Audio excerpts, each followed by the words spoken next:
Minister గారు.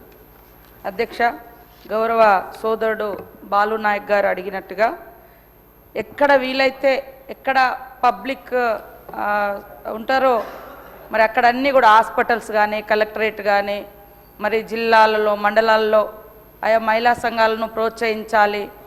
ఇది కేవలము ఆర్థిక అభివృద్ధితో పాటు మరి మహిళలు వాళ్ళ కాళ్ళ మీద వాళ్ళు నిలబడాలనే ఉద్దేశంతో మీకు తెలుసు మన ప్రభుత్వం వచ్చి రాగానే ముఖ్యమంత్రి గారు మరి 1 కోటి మంది మహిళల్ని కోటీశ్వరులను చేయాలన్నటువంటి ఒక సంకల్పం పెట్టుకొని మరి ముందుకెళ్ళడం జరుగుతూ ఉంది అధ్యక్ష. దానిలో భాగంగానే మహిళల మీద భారం పడకూడదనే ఉద్దేశంతో మన గవర్నమెంట్ అధికారంలోకి వచ్చిన 42 గంటలలో 48 గంటల్లోనే మరి ఉచిత బస్సు ప్రయాణం పెట్టి కూడా ఆర్థికంగా మహిళలను ఆ భారం నుంచి బయటికి తీసుకురావడం జరిగింది అధ్యక్ష. అదేవిధంగా ఈరోజు రాష్ట్ర రాజధానిగా ఉన్నటువంటి పరిపాలనా కేంద్రానికి కేంద్రంగా ఉన్న సెక్రటేరియట్లో కూడా మరి మన ప్రభుత్వం వచ్చి రాగానే మహిళలకు క్యాంటీన్ పెట్టి అందించడం జరిగింది అధ్యక్ష.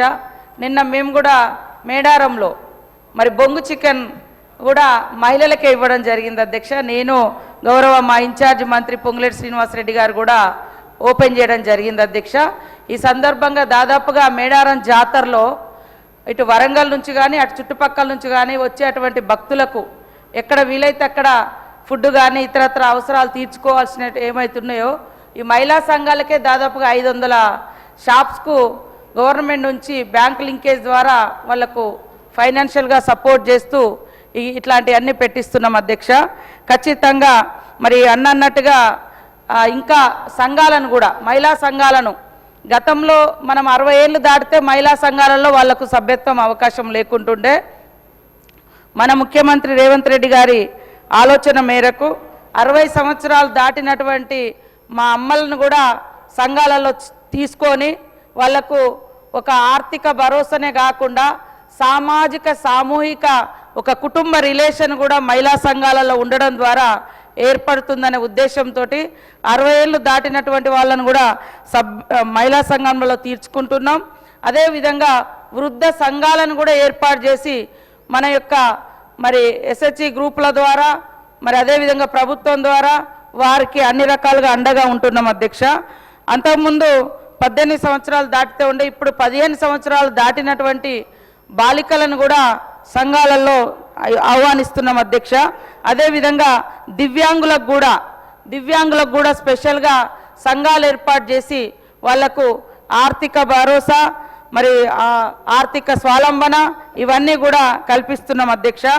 ఇవాళ ఇందిరా క్యాంటీన్ల యొక్క ముఖ్య ఉద్దేశము ఒక దిక్కు మరి మహిళలు చేతి వంట అమ్మ చేతి వంటలాగా ఖచ్చితంగా ఉంటుంది, రుచికరంగా ఉంటుంది, ఆత్మీయత ప్రేమ ఉంటుంది. కాబట్టి అందరూ మహిళలే మరి క్యాంటీన్స్ నడిపిస్తూ తక్కువ రేట్లలో అదేవిధంగా మంచి ఆత్మీయతను అభిమానాన్ని పంచి అమ్మ చేతి వంటను తినిపించడం జరుగుతుంది అధ్యక్ష.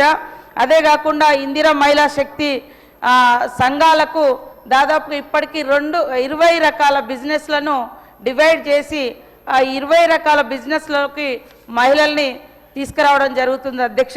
మహిళలు కూడా పెద్ద ఎత్తున ఇంట్రెస్ట్ చూపుతున్నారు అధ్యక్ష ఇవి పెట్టుకోవడానికి.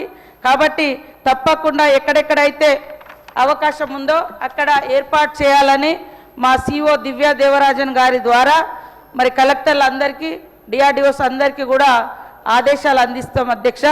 మీరు కూడా ప్రజాప్రతినిధులు కానీ మరి లోకల్గా ఉండే డిమాండ్ను కూడా వాళ్ళ విన్నపాలు తీసుకొని తప్పకుండా అత్యధికంగా క్యాంటీన్లు ఏర్పాటు చేస్తాం అధ్యక్ష. ప్రతి మండల సమైక్యకు ఇంకా రాబోయే కాలంలో తప్పకుండా బస్సును కూడా అందిస్తున్నాం అధ్యక్ష. ఇప్పటికీ దాదాపుగా 200 పైన మండల సమైక్యలకు బస్సులు అందించినాం. ఇంకా మిగతా మండలాలకు కూడా మండల సమైక్యలకు అందిస్తాం. తద్వారా ప్రతి మండల సమైక్యకు 70,000 రూపాయలు నెల ఇన్కమ్ కూడా రాబోతుంది అధ్యక్ష. వీళ్ళు ఏదైనా క్యాంటీన్స్ కానీ ఏదైనా బిజినెస్ కానీ 20 రకాల బిజినెస్లు మనం ఇచ్చినప్పుడు దాన్ని ఎట్లా నిర్వహించుకోవాలి, ఏ రకంగా సక్సెస్ఫుల్గా ముందుకు పోవాలి, బ్రాండింగ్ ఎట్లా అని కూడా 10 రోజులు హైదరాబాద్లో వాళ్ళకు ఒక్కొక్క సంఘం పేరుతోటి ఒక్కొక్క వాళ్లకు మరి ట్రైనింగ్కి వచ్చినటువంటి వాళ్ళకు 22,300 రూపాయలు ఖర్చు పెట్టి కూడా మరి ఈ బృందాలకు నాణ్యమైనటువంటి ఫుడ్ కానీ బిజినెస్ మెయింటెనెన్స్ కానీ ఉండే విధంగా వీళ్ళందరికీ శిక్షణ కూడా ఏర్పాటు చేస్తున్నాం అధ్యక్ష. తప్పకుండా ఇందిర మహిళా శక్తి క్యాంటీన్లను విస్తృతపరుస్తాం. మహిళలందరూ ఆర్థికంగా బలోపేతమయ్యే విధంగా ముఖ్యమంత్రి రేవంత్ రెడ్డి గారి యొక్క ఆలోచన మేరకు ఇంకా ముందుకు తీసుకెళ్తామని తెలియజేస్తా ఉన్నాం అధ్యక్ష.